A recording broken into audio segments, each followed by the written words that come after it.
पूर्व से इस वक्त की सबसे बड़ी और बेहद चिंताजनक खबर, इजराइल ने ईरान पर बड़ा हमला शुरू कर दिया है। ईरान की राजधानी तेहरान में जोरदार धमाकों की आवाजें सुनी गई हैं और हालात तेजी से तनावपूर्ण होते जा रहे हैं।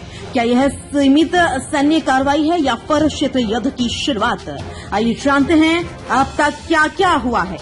ईरान की राजधानी तेहरान के बीच वाले इलाके में 3 जोरदार धमाकों की आवाज सुनी गई। ईरानी मीडिया के मुताबिक धमाकों के तुरंत बाद सुरक्षा बल मौके पर पहुंच गए। फार्स न्यूज एजेंसी का दावा है कि तेहरान के रिपब्लिक इलाके में कई मिसाइलें गिरी हैं। हालांकि अब तक किसी भी तरह के नुकसान या हताहतों की आधिकारिक पुष्टि नहीं की गई है। बताया जा रहा है कि राजधानी के केंद्रीय हिस्सों को भी निशाना बनाया गया है। इजराइल ने इस कार्रवाई को पहले से किया गया हमला बताया है। इजराइल के रक्षा मंत्री इसराइल कट्स ने पूरे देश में विशेष और अस्थायी आपातकाल लागू करने की घोषणा की है। उन्होंने नागरिकों से सतर्क रहने और सुरक्षा निर्देशों का सख्ती से पालन करने की अपील की है। इजराइल के कई हिस्सों में सायरन बजाए गए। हालांकि यह साफ नहीं हो पाया कि ये अलर्ट सीधे इसी कार्रवाई से जुड़े थे या संभावित जवाबी हमले की आशंका के तहत जारी किए गए। इजरायली सेना ने टेलीग्राम पर जारी बयान में कहा है कि सायरन इसलिए बजाए गए ताकि लोग सुरक्षित जगह के पास रहें और संभावित मिसाइल हमले के लिए तैयार रहें।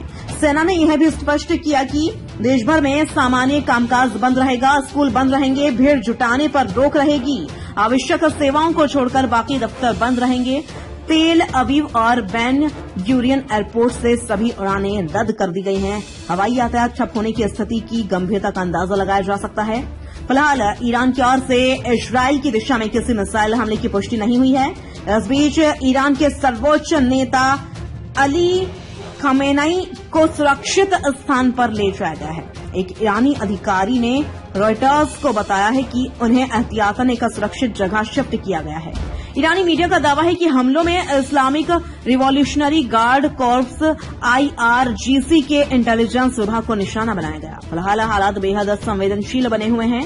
पूरे क्षेत्र में तनाव चरम पर है और अंतर्राष्ट्रीय समुदाय की नजरें इस घटनाक्रम पर टिकी हैं। अगर ईरान की ओर से जवाबी कार्रवाई होती है तो यह टकराव व्यापक क्षेत्रीय संघर्ष का रूप ले सकता है। मध्य पूर्व पहले ही अस्थिरता के दौर से गुजर रहा है। ऐसे में इजराइल और ईरान के बीच सीधा सैन्य टकराव वैश्विक सुरक्षा के लिए गंभीर चुनौती बन सकता है।